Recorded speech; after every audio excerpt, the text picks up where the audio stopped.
Bradesco, encare o futuro. Abra sua conta pelo app. Boa noite. Boa noite. A Fundação Oswaldo Cruz confirmou que foi detectado em exame de laboratório o primeiro caso no Rio de Janeiro da variante descoberta em Manaus, a chamada P.1. Os pesquisadores explicam que as mutações são adaptações do vírus para se espalhar mais rápido. Por isso, alertam para a importância da vacinação e a disciplina nas normas de distanciamento e higiene. Variante britânica em São Paulo, sul-africana em Nova York, brasileira em Portugal. As fronteiras não existem para o coronavírus, muito menos para suas mutações. Elas se espalham da mesma maneira que o original, com um único problema, que é o agravante. Elas têm uma capacidade de disseminação maior. É isso que mais preocupa. Ainda não há comprovação de que essas cepas são mais letais, mas como se propagam em ritmo acelerado, comprometem o sistema de saúde e podem gerar mais mortes. O caos no Amazonas em janeiro é um exemplo. Primeiro, o descontrole, a falta de distanciamento, as aglomerações, mas segundo, que já estava circulando muito essa variante nova que é mais contagiosa. Por isso que Manaus entrou em colapso. Ao menos 10 estados brasileiros e 15 países de 3 continentes registraram casos provocados pelo vírus modificado do Amazonas. As variantes inglesa e sul-africana também já foram detectadas em pacientes daqui. As mutações funcionam como uma espécie de evolução do vírus. Enquanto nós procuramos uma forma de eliminá-lo, ele busca um modo para continuar se propagando. Quanto mais vírus em circulação, mais variantes podem surgir. E mais difícil fica para a gente de vencer esse combate. A gente sempre tem que lembrar que os micro-organismos, vírus e bactérias estão aqui entre nós há muito mais tempo do que a gente e seguramente eles têm uma capacidade de adaptação muito maior do que a gente. Então, eles devem permanecer muito mais que nós. Então, ou a gente encara isso de frente e coloca todas as medidas de fato para funcionar, ou senão a gente vai, infelizmente, perder essa batalha. Em níveis diferentes, as vacinas têm demonstrado eficácia também contra as variantes. Tanto a Janssen, que é aquela que é de dose única, quanto a vacina, uma vacina mais nova, da Novavax, mostra uma eficácia menor quando diante da variante sul-africana, que são semelhantes com as variantes que nós temos aqui no Brasil. Assim, também, a vacina de Oxford, da AstraZeneca, diante da variante da África do Sul, ela também se mostrou muito menos eficaz. E isso, de novo, é uma preocupação para nós. Veja agora outros destaques do dia. Mais cidades brasileiras interrompem a vacinação. E o Ministério da Saúde assina contrato para a compra de 54 milhões de doses. Estados Unidos e países da Europa anunciam queda de novos casos de coronavírus. Operadoras de telefonia têm 15 dias para explicar vazamento de dados. E na série especial, saiba como identificar o golpe da pirâmide financeira.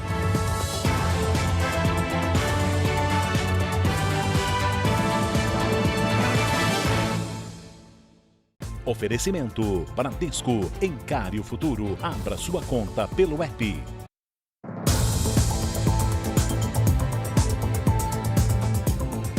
Sem as aulas presenciais em boa parte do ano passado, por causa da pandemia, pais de alunos estão reaproveitando o material escolar dos filhos. Uma economia para as famílias, mas um prejuízo para donos de papelarias, que calculam uma queda de 50% nas vendas esse ano.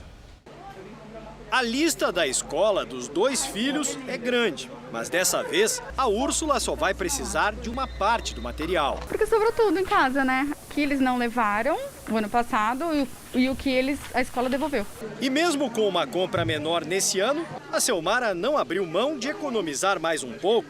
A lição para Fernanda é não escolher só o que é mais caro. Falo para ela, escolhe o que você quer, o que você gosta, porém não todos, né? Dá uma selecionada aí devido ao valor mesmo. O início do ano, com a volta às aulas, claro, é sempre o melhor momento para as papelarias.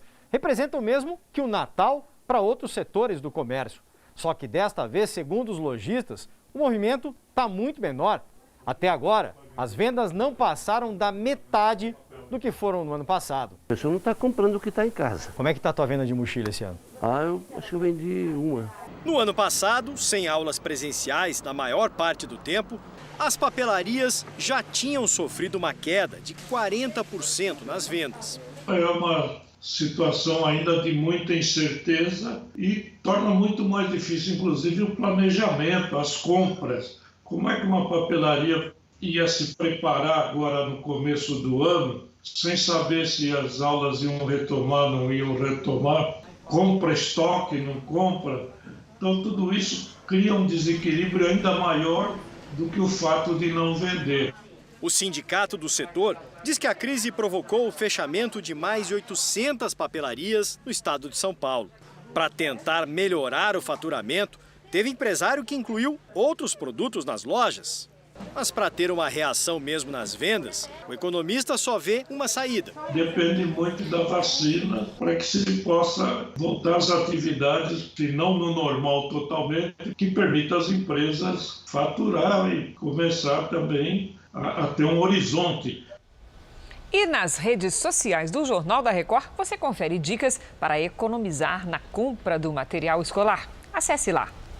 Em São Paulo, 5.000 mães de alunos devem ser contratadas para ajudar a combater a contaminação do coronavírus nas escolas municipais. Elas vão medir a temperatura, verificar a higienização dos equipamentos e ambientes, além de fiscalizar o uso de máscara e do álcool em gel. Um ambiente controlado, com máscaras, álcool em gel, distanciamento das mesas, medição de temperatura. De acordo com a Secretaria de Educação de São Paulo, medidas como essas têm surtido efeito na segurança de quem frequenta as escolas. Na capital paulista, para ajudar na manutenção desses protocolos, uma ideia logo deve ser colocada em prática. A prefeitura pretende pagar cerca de R$ 1.100 por mês para 5.000 mães de alunos da rede municipal que estejam desempregadas. Por 6 meses, elas ajudariam a fiscalizar e conscientizar alunos e funcionários. Para monitorar quem contraiu a Covid-19, foi criado um sistema em que todas as escolas do estado, públicas ou particulares, devem avisar em caso de qualquer suspeita. O monitoramento é feito desde o início do ano, quando apenas professores e funcionários se preparavam para o ano letivo. E o resultado trouxe alívio para a Comissão de Saúde, que acompanha a realidade dentro das escolas. De acordo com o levantamento, nas 6 primeiras semanas do ano, foram detectados 741 casos em todo o estado, 77 na semana passada. Os dados também mostraram que, na maioria das vezes, a transmissão se deu na comunidade e não dentro das escolas. Crianças têm menos poder de transmissão do que adultos, de uma forma geral. A maioria das infecções teve origem fora da escola e não dentro da escola. Todas as escolas são obrigadas a informar e acompanhar os casos suspeitos. E quem teve contato com alguém com sintoma também deve ter assistência. Ter a informação do caso suspeito, do caso confirmado, do caso descartado, vai nos dando a bússola, seja para o atendimento macro de uma rede, seja para o atendimento exclusivo de uma escola. Diversas cidades brasileiras foram obrigadas a interromper a campanha de imunização contra a Covid-19. O problema é que o primeiro lote de vacinas entregue pelo Ministério da Saúde não foi suficiente para seguir com o cronograma. A intenção era imunizar toda a população com mais de 83 anos, mas nem isso foi possível. Hoje, o secretário da Saúde de Salvador usou as redes sociais para anunciar que o município só tem estoque para garantir a segunda dose de quem já foi vacinado. E lamentou ter que suspender o processo de imunização por total falta do produto. Para não ter aglomeração, as autoridades da saúde estão pedindo para que as pessoas aguardem em casa a divulgação da chegada de novas doses, evitando assim a ida desnecessária aos postos. Segundo a Prefeitura de Salvador, o Ministério da Saúde informou que espera enviar uma outra remessa depois do dia 23, quando deve receber um novo lote da vacina fabricada pelo Instituto Butantan. No Rio de Janeiro, a vacinação também vai ser suspensa a partir de amanhã, até a chegada de novas doses. A gente tem a expectativa da chegada de novas doses do Instituto Butantan e também tem uma expectativa de entregas de vacinas prontas da AstraZeneca para o Brasil pela Fiocruz. Em Florianópolis, o estoque não dura até o final dessa semana. Em Campo Grande, no Mato Grosso do Sul, as doses do imunizante acabaram no final de semana e não há previsão de chegada de um novo lote. Fui lá cedo para vacinar e não está vacinando não, acabou a vacina. Em todas essas capitais, apenas a aplicação da segunda dose está assegurada. A situação mais confortável é a de Porto Alegre. A cidade vacinou mais de 90% dos idosos com mais de 85 anos. E agora começa a imunizar quem tem entre 83 e 84 anos. Um público estimado em 7 mil pessoas. O governo da Bahia decretou toque de recolher no estado por causa da Covid-19. Todos os estabelecimentos comerciais deverão fechar entre as 10 da noite e as 5 da manhã. Quem for flagrado na rua nesse período pode ser preso por crime contra a saúde pública. A medida vai ser adotada a partir de sexta-feira e vai valer por 7 dias. Prefeitos de todo o país cobram do Ministério da Saúde um cronograma com prazos e metas de imunização. Nós vamos a Brasília com o repórter Clébio Cavagnoli, que tem outras informações. Clébio, boa noite. Boa noite, Fara. Cris, a Frente Nacional dos Prefeitos pede ao ministro Eduardo Pazuello que marque as reuniões para avaliar a campanha de imunização no país. Segundo a frente, nenhum agendamento foi feito desde 14 de janeiro. O grupo classifica a falta de vacinas como um erro do governo federal na coordenação do enfrentamento à pandemia. Ao Jornal da Record, o Ministério da Saúde informou que não há estoque de vacinas. Segundo a pasta, até o momento, foram enviados 11 milhões e 100 mil doses aos estados.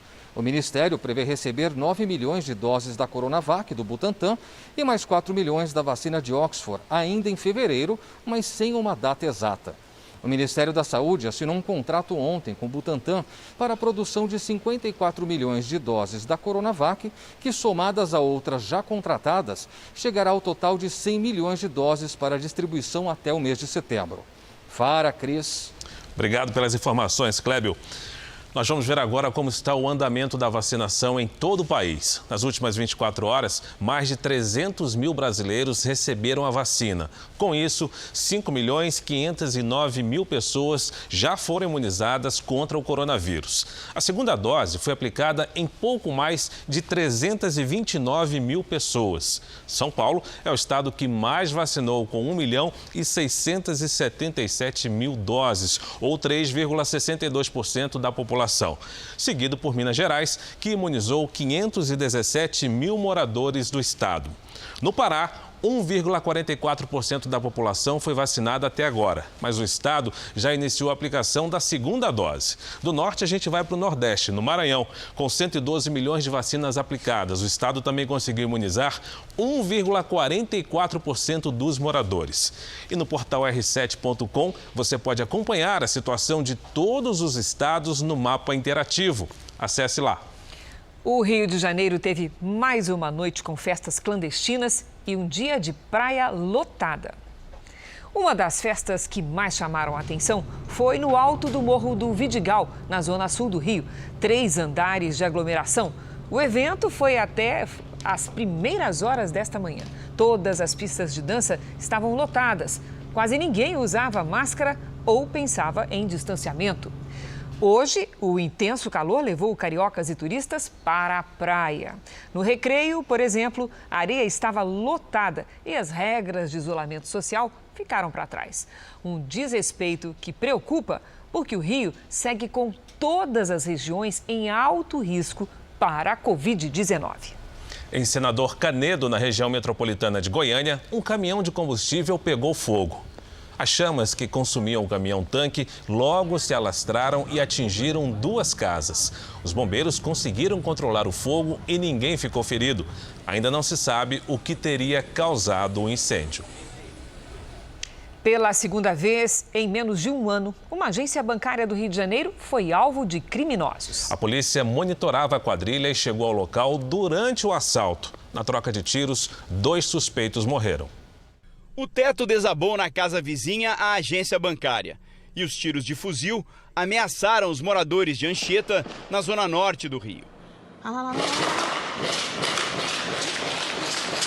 A gente estava dormindo, começaram a atirar, a gente caímos no chão, foi muito assustador, foi horrível. A ação foi registrada por câmeras de segurança, desde a chegada dos criminosos até a invasão do banco. A quadrilha agiu com violência, usando uma marreta para abrir caminho aos cofres e depois explodir os caixas eletrônicos. A polícia não confirma se o dinheiro chegou a ser levado. É a segunda vez em menos de um ano que a mesma agência é alvo de assaltantes. Cara, é desesperador. Você acorda já com tudo tremendo, tudo balançando dentro de casa, bomba, muito tiro. Os serviços de inteligência já monitoravam o grupo e as informações disponíveis indicavam que os ladrões iriam agir nessa madrugada. A polícia chegou logo após a explosão.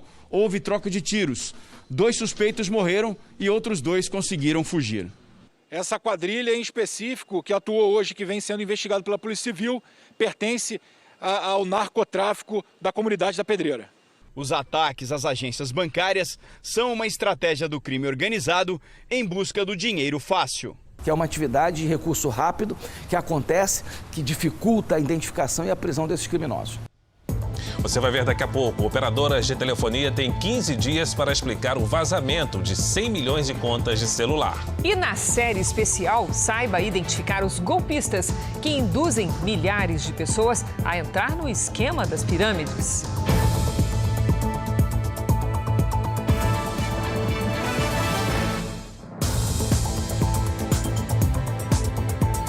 O Ministério da Justiça deu um prazo para 4 operadoras de telefonia explicar o suposto vazamento de mais de 100 milhões de contas de celular na semana passada. As empresas terão 15 dias para enviarem explicações ao Departamento de Proteção e Defesa do Consumidor, órgão ligado ao Ministério da Justiça. Entre os dados estariam informações como ligações, números de telefone, de documentos pessoais, CNPJs, e-mails, endereços e detalhes sobre o pagamento de contas. A lista com os dados vazados foi encontrada à venda na internet. Nesses casos específicos, uma vez identificado pelo Departamento de Proteção e Defesa do Consumidor, que houve realmente autoria, materialidade nesse vazamento de dados, nós temos então a abertura do processo administrativo sancionatório com aplicação de sanções que podem chegar a 10 milhões de reais. Outro vazamento que é investigado ocorreu no início do mês. 223 milhões de CPFs, 40 milhões de CNPJs e 104 milhões de registros de veículos foram divulgados indevidamente. Até informações de autoridades foram expostas, como o do presidente Jair Bolsonaro e dos 11 ministros do Supremo. Este especialista em proteção de dados pessoais afirma que vazamentos obrigam os cidadãos a aumentarem o nível de alerta. Porque boa parte dos golpes hoje são praticados a partir daquilo que se chama de engenharia social, ou seja, o uso de informações da vida pessoal da vítima para convencê-la ou convencer serviços de que há, de fato, um contato legítimo acontecendo. Então, desconfiar sempre desses contatos que não são muito corriqueiros, contatos que você não esperava receber. Uma TV por assinatura, uma companhia telefônica que busca falar com você através de mensageiros instantâneos. Isso não é muito tradicional, não é muito comum. Enfim, é sempre bom aumentar o nível de alerta. Já a advogada explica que o consumidor só consegue responsabilizar judicialmente uma empresa quando o vazamento é identificado. Aí sim, você pode ingressar com uma ação judicial contra essa instituição. É preciso que você tenha provas disso. Aí, nesse caso, cabe uma ação na esfera civil contra essa empresa ou órgão público por conta desse incidente. TIM, Oi e Vivo afirmam não ter identificado o vazamento de dados e reforçam que mantém sistemas de segurança para evitar acesso às informações dos consumidores. A Claro diz que investiga o caso e colabora com as autoridades. Uma tempestade de inverno atinge boa parte dos Estados Unidos e provoca destruição, mesmo em regiões que não costumam enfrentar um frio intenso. A temperatura ficou abaixo de zero e fez o sistema de energia entrar em colapso no Texas. 4,5 milhões de pessoas ficaram sem eletricidade e aquecimento. Pelo menos 11 pessoas morreram e o governo precisou abrir os chamados centros aquecidos para receber a população. Segundo as autoridades, as temperaturas vão cair mais e a situação no estado deve se agravar. Em Houston, profissionais de saúde tiveram que apressar a vacinação contra a Covid-19 para não perder doses por causa da queda de energia. Esta universidade anunciou que qualquer estudante que chegasse ao posto médico receberia uma dose, o que provocou correria. A tempestade se move agora para a costa leste e, neste momento, pelo menos metade da população dos Estados Unidos está sob algum tipo de alerta relacionado ao clima. Aqui na Flórida estão previstos temporais para os próximos dias e, em algumas regiões, o governo enviou mensagem de texto para os moradores, alertando para a formação de tornados. O fenômeno atingiu a Carolina do Norte durante a madrugada e destruiu casas. Pelo menos 3 pessoas morreram e dezenas ficaram feridas. Veja a seguir: chuva abre cratera e interdita trecho de rodovia no Pará. E na série especial, o perfil de quem aplica o golpe da pirâmide e como o investidor pode descobrir que está sendo enganado.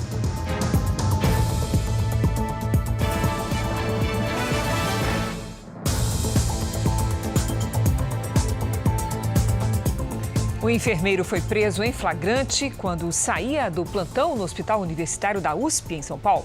Segundo as investigações, ele abusava sexualmente das vítimas enquanto elas estavam dopadas. Esta jovem esperava há quase 3 meses por esse momento. A prisão de Sérgio dos Santos Azevedo Farias. É inacreditável, porque a gente nunca acha que vai acontecer com a gente, né? O homem de 46 anos é acusado de abusar sexualmente da paciente dentro de uma das salas do pronto-socorro adulto do Hospital Universitário da USP, onde trabalha como técnico de enfermagem. A jovem disse que foi medicada pelo auxiliar de enfermagem depois de passar por uma consulta no pronto-socorro. Ela contou que ficou completamente sedada e que teria sido abusada pelo homem. Exames de sangue feitos na paciente apontaram que ela foi dopada com uma substância que não consta no prontuário. Quando ele soube que havia sido encontrado líquido seminal na calcinha dela, aí ele já iniciou uma confissão. Ele confessou sim, só que ele é uma pessoa, que ele não é uma pessoa, sei lá, ele tem problemas psiquiátricos também e tudo isso vai ser também avaliado, vai ser observado. Estas imagens gravadas dentro do pronto-socorro mostram a paciente minutos antes do estupro. Ela estava dopada, sendo levada na cadeira de rodas para uma sala vazia pelo técnico de enfermagem. A mulher do suspeito também trabalha no hospital. Ela só soube na delegacia da acusação contra o marido. Ela desconhecia qual era a acusação, né? E aí, ao ser informada, logicamente, ela ficou muito impactada com a notícia, né? Ver que a justiça foi feita dá pelo menos um alívio, né? Mas é uma dor horrível. O passageiro de um carro que transitava pela BR-110 na Bahia registrou o exato momento em que o veículo foi atingido por um caminhão. A imagem mostra quando o caminhão bate na lateral do carro. O caminhoneiro fugiu sem prestar socorro, mas foi interceptado 30 quilômetros à frente. Ele foi preso por embriaguez ao volante e tentativa de homicídio. Ninguém ficou ferido. Foi preso em flagrante no Rio de Janeiro um soldado da aeronáutica que atropelou e matou um homem hoje pela manhã. Imagens de câmeras de segurança obtidas com exclusividade pelo Jornal da Record flagraram o militar fugindo sem prestar socorro. A vítima ainda não foi identificada. O homem que está na bicicleta não teve chance alguma. O carro, que já aparece na imagem, fora de controle, atinge em cheio a vítima. Quem estava ao volante era Matheus Christian Silva de Paiva Lima, de 20 anos, um soldado da aeronáutica. Rômulo, que mora em frente ao local do atropelamento, viu tudo. Assim que eu abri a janela, eu vi ele vindo com o carro em alta velocidade, fazendo a curva. Perdeu o controle da direção, batendo no rapaz, né? E foi parar no meu portão. Depois de parar nessa calçada, testemunhas disseram que o soldado desceu do carro para ver os prejuízos. Vizinhos tentaram impedir que ele deixasse o local, mas ainda assim, Matheus conseguiu fugir dirigindo sem prestar socorro. O militar só foi localizado porque o veículo ficou com a roda quebrada e deixou marcas pelo caminho. A câmera de segurança ainda registrou a saída do militar do local do atropelamento. Vizinhos ainda discutem com o motorista. Teve que perseguir ele, entendeu? Porque ele não queria parar por conta nenhuma. O carro de luxo estava estacionado na garagem da casa do militar. A polícia foi chamada e ele foi preso. Matheus prestou depoimento na delegacia e foi levado para um presídio militar. O homem atropelado estava sem documentos. A única identificação que restou foi a bicicleta amarrada ao poste. Nem ele, nem o pai, nem a mãe não mostrou nenhum sentimento pela pessoa pelo fato de ter acontecido o atropelamento. O veleiro interceptado no litoral de Pernambuco numa operação internacional que contou, inclusive, com a participação da Marinha Brasileira, transportava mais de 2 toneladas de cocaína. Os 5 tripulantes estão presos. A embarcação foi escoltada até o porto do Recife, uma viagem que durou mais de um dia. O veleiro carregado com cocaína estava se deslocando pela costa brasileira em direção à Europa, quando foi interceptado na costa de Pernambuco pelo navio Patrulha Oceânico Araguari. Marinha e Polícia Federal montaram um forte esquema de segurança. A droga foi retirada e seguiu em uma caminhonete até a sede da Polícia Federal. O total apreendido, mais de 2 toneladas de cocaína com alto grau de pureza. A operação da Marinha e da Polícia Federal flagrou no domingo a embarcação em alto mar, no meio do nada. A droga estava escondida em diversos pontos da embarcação. 5 tripulantes foram presos em flagrante e levados para a carceragem da Polícia Federal no Recife. Todos são brasileiros. Nomes e idades não foram divulgados. Também ainda não se sabe se eles têm antecedentes criminais. Essa operação aconteceu graças à troca de informações. Autoridades brasileiras contaram com a cooperação de agências internacionais especializadas no combate ao tráfico de drogas, nos Estados Unidos, Reino Unido e também em Portugal. Os investigadores agora querem saber de onde, aqui no Brasil, o veleiro teria partido rumo à Europa e ainda em qual cidade europeia iria atracar. Para a Marinha, o sucesso da operação inédita mostra a importância da cooperação com órgãos internacionais para identificar organizações criminosas que atuam no narcotráfico mundial. Uma chuva que durou quase 15 horas causou muitos estragos no Pará. A principal rodovia que liga a região norte ao resto do país está interditada. A água abriu crateras e levou parte da pista. Uma criança de 1 ano morreu após ser arrastada pela enxurrada. A BR-010, que liga Belém a Brasília, é a principal rota de abastecimento da Amazônia. Ela corta a cidade de Pixuna do Pará, uma das mais atingidas pela tempestade. São cerca de 65 mil pessoas ilhadas por causa dos estragos. A água levou parte do asfalto e abriu crateras.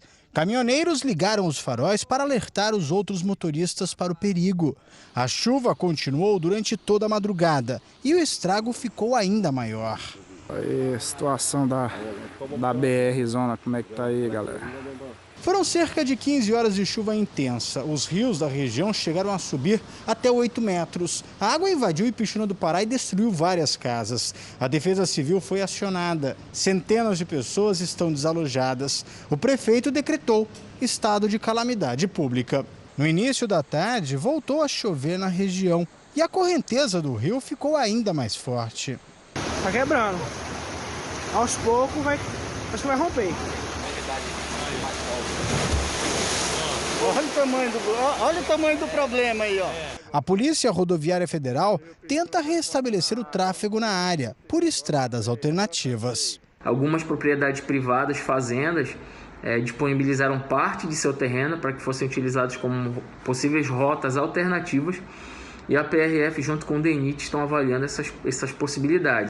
Em uma estrada rural, um carro foi arrastado pela água. No início da noite, os bombeiros encontraram o corpo de uma criança que estava desaparecida. Nós voltamos agora a falar sobre a pandemia. O aumento de casos da Covid-19 em Araraquara, no interior de São Paulo, levou o sistema de saúde do município ao colapso.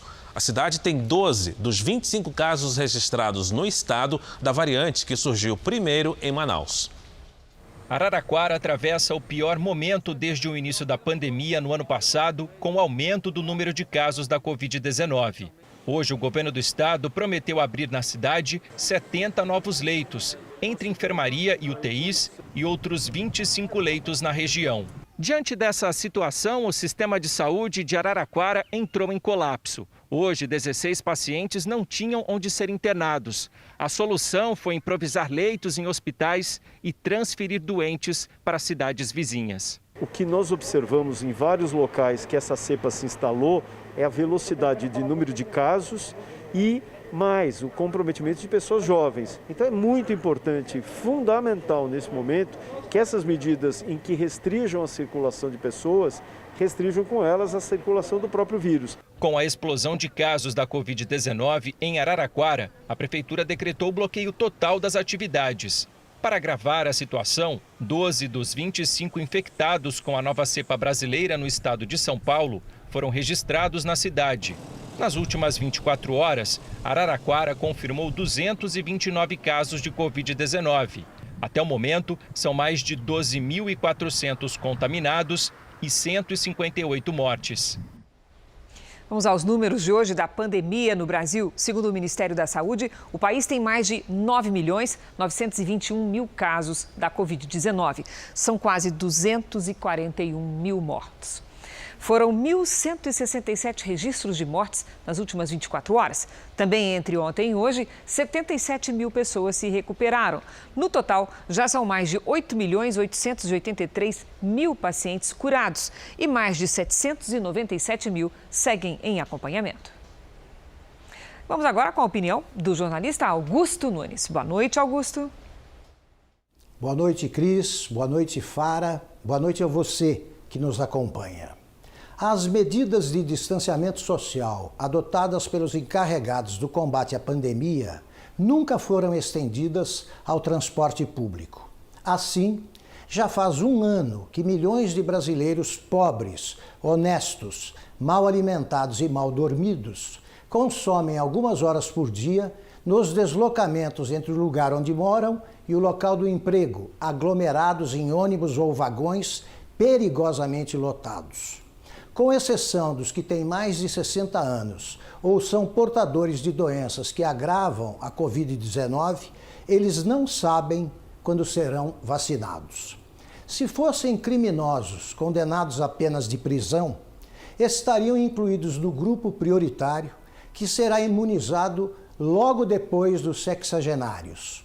Os organizadores da fila alegam que o que rebatizaram de população privada de liberdade merece preferência por registrar uma alta taxa de casos confirmados de coronavírus, como se as aglomerações no transporte coletivo fossem um exemplo de segurança sanitária.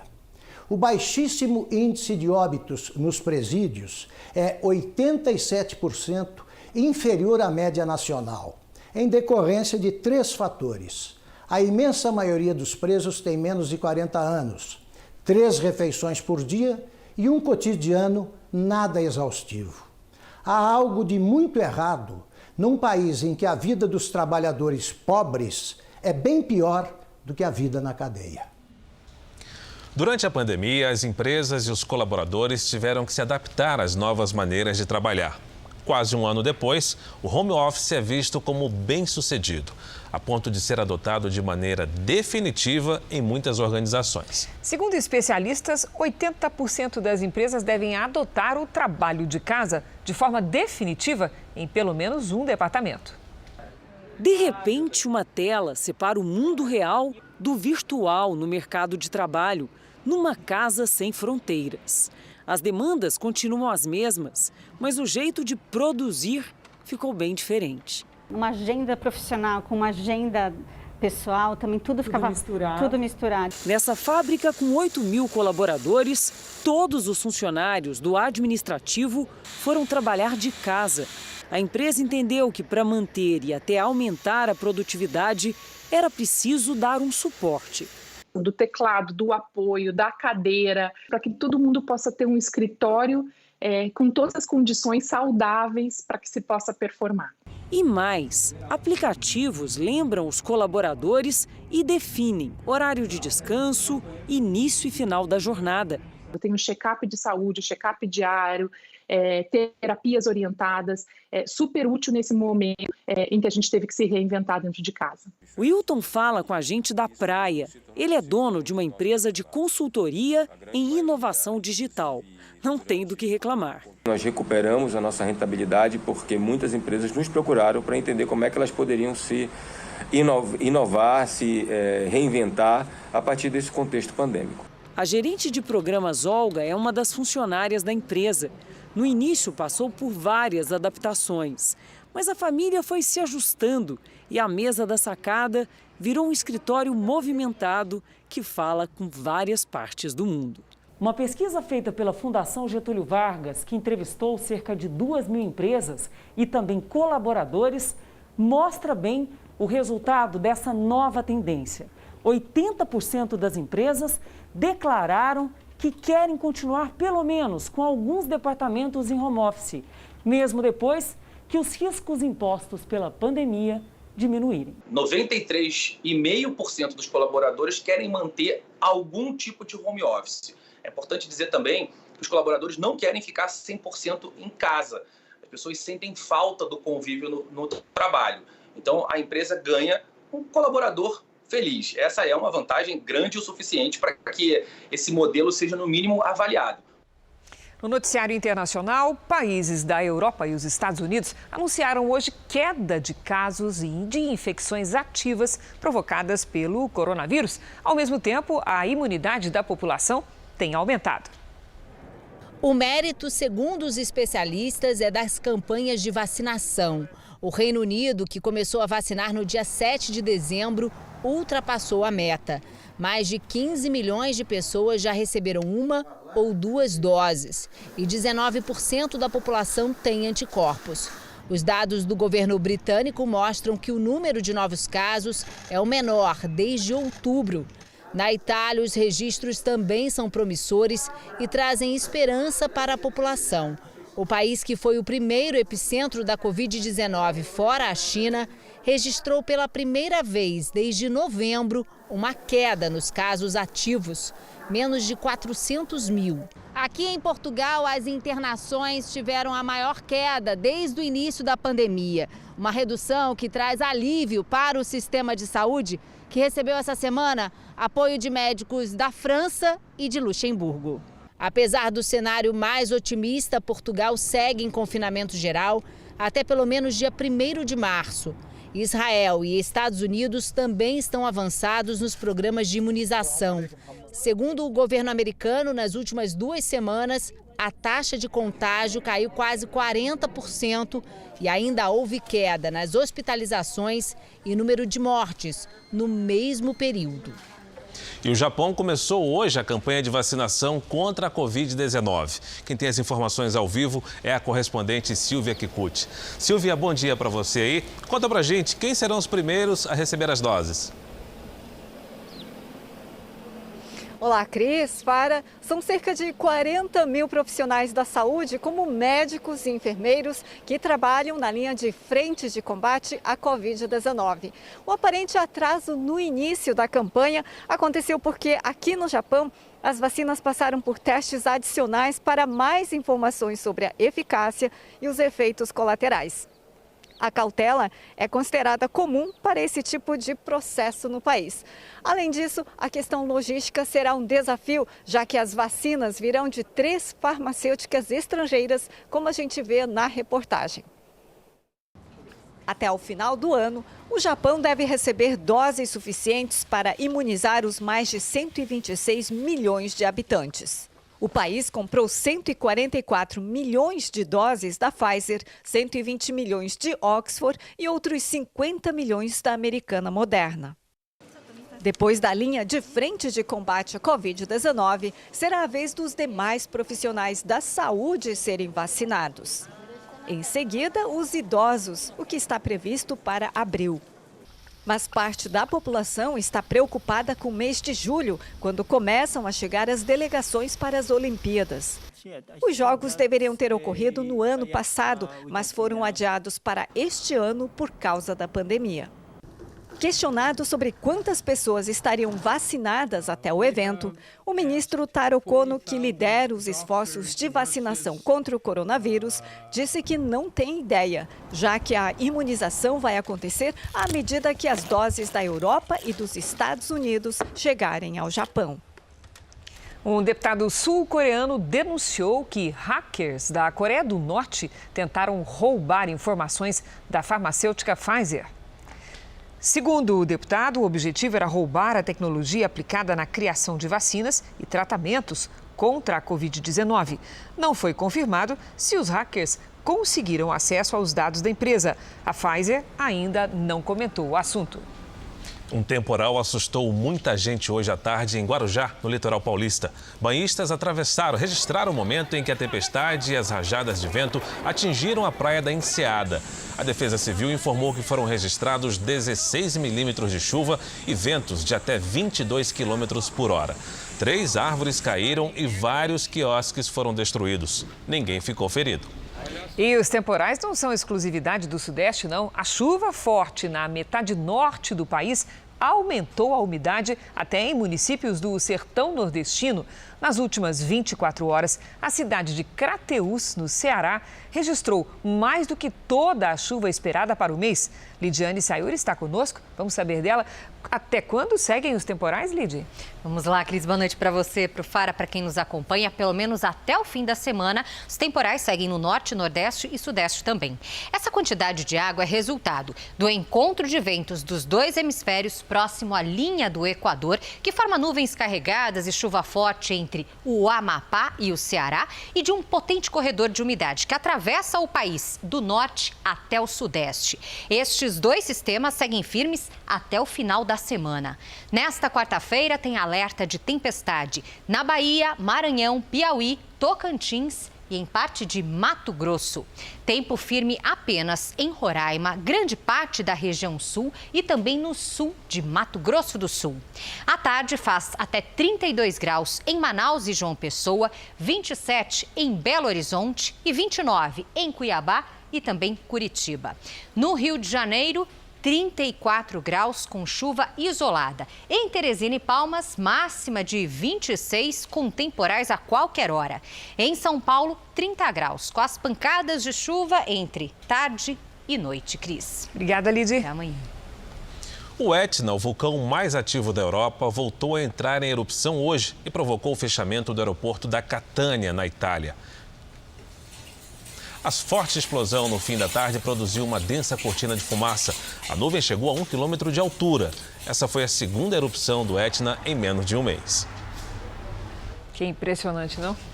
Um grande incêndio atinge neste momento diversas casas na cidade de Dallas, no estado americano do Texas. Equipes do Corpo de Bombeiros tentam controlar o fogo, que já destruiu pelo menos 3 casas. As chamas se espalham rapidamente. Até o momento, a causa do incêndio não foi divulgada. A pandemia deixou os idosos mais vulneráveis às ações de criminosos. Em Goiânia, um casal transferiu quase R$80 mil pensando que estava ajudando a filha, mas descobriu que era golpe. Na troca de mensagens, os bandidos que se passavam pela filha dos idosos pedem a transferência de R$80 mil que supostamente seriam usados para comprar produtos de uma clínica. O dinheiro foi transferido em 2 parcelas. E só depois os idosos ligaram no verdadeiro número da filha. Eles foram vítimas do golpe do falso número de celular. Usam apelidos carinhosos, usam mensagens com corações, com alguma coisa para realmente mexer no sentimento daquele idoso. A pandemia deixou os idosos também mais vulneráveis à criminalidade. O número de crimes envolvendo pessoas mais velhas aumentou mais de 70% em 2020, na comparação com o ano anterior. As tentativas de golpes financeiros virtuais também aumentaram 60%. O isolamento faz com que a pessoa idosa fique mais vulnerável ainda. Mesmo conversando sempre com a mãe, Moisés conta que ela foi enganada e os bandidos sacaram R$8 mil da conta dela. Ela me falou que pessoas se passando por funcionário do banco estavam tentando atualizar o aplicativo do banco dela. De antemão eu já vi que tinha alguma coisa errada. Agora a nossa série especial. A crise do coronavírus também trouxe de volta o golpe da pirâmide financeira. Aqueles investimentos que prometem ótimo retorno com renda até 10 vezes maior do que a poupança. Na reportagem de hoje, você vai ver que os golpistas tentam parecer gente séria. Dizem que vão aplicar o seu dinheiro legalmente no mercado, mas é preciso estar alerta.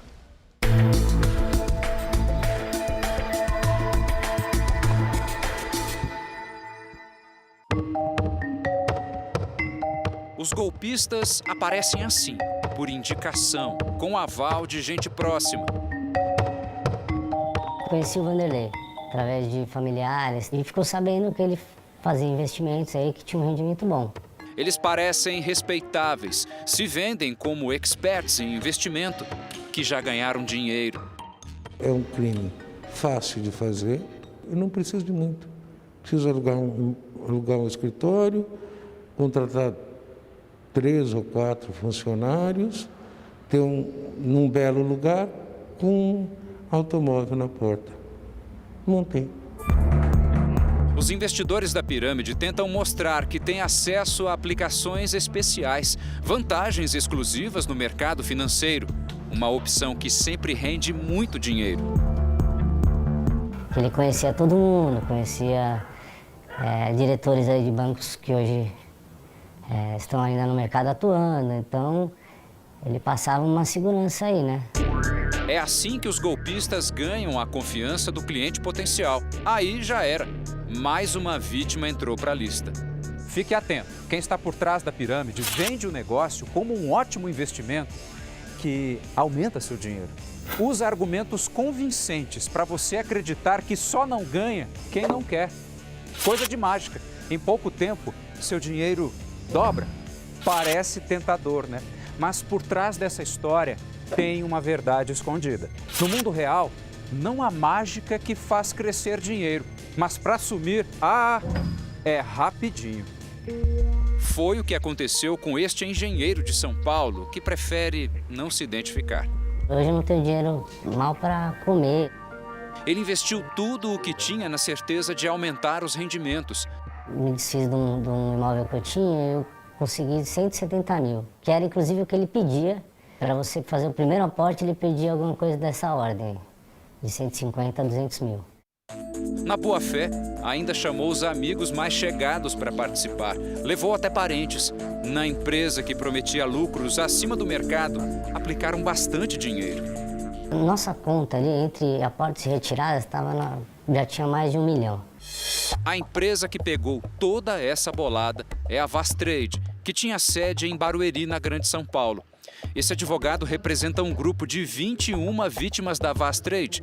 No total, os processos somam 120 milhões de reais em prejuízos.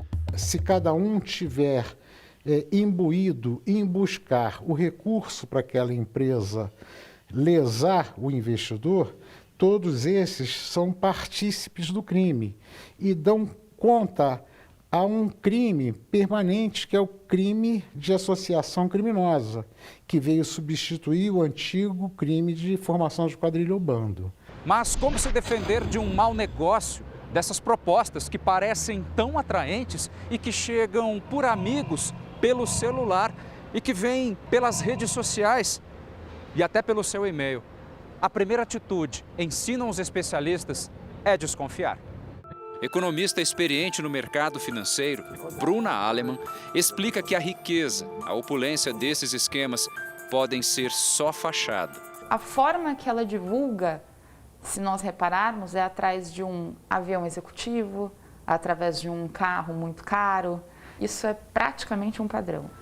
Mas ela pega aquele pouco que ela ganhou e começa a divulgar aquilo e lidando um pouco com o emocional das pessoas, falando, olha, se eu conseguir, você também consegue. As pirâmides financeiras aparecem em todo o mundo, mas foram criadas nos Estados Unidos, país que tem uma legislação severa contra esse tipo de crime. O FBI, que é a Polícia Federal Americana, e a Comissão de Segurança no Mercado fazem alertas constantes sobre novos golpes por lá e apontam alguns sinais de quando uma empresa de investimento pode ser um esquema de pirâmide. O primeiro, ênfase no recrutamento de mais pessoas para investir no negócio. Não se vende nenhum produto ou serviço, apenas investimento. Promessas de retorno alto num período curto é o tal passe de mágica. O governo americano ainda reforça: todo esquema de pirâmide implode e quem perde é o investidor. A pirâmide financeira não funciona porque é matematicamente inviável.